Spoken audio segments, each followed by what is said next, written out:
How to send Solana from Coinbase to Phantom Wallet.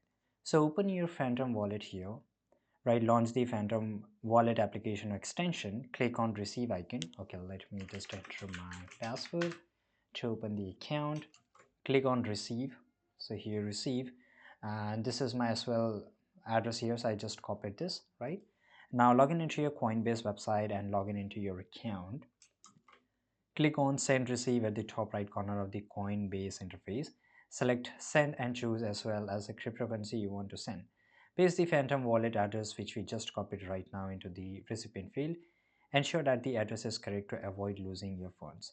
Enter the amount of as well you wish to send. It is advisable to start with a small amount for your first transaction to ensure everything works correctly. Review the transaction details with including the recipient address and amount.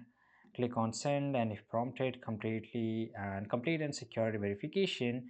Right after a few moments, check your Phantom wallet to confirm that as well has been arrived. Right, so it will show up in your wallet and you can just check this out. This is it guys. Thanks for watching this video. Subscribe.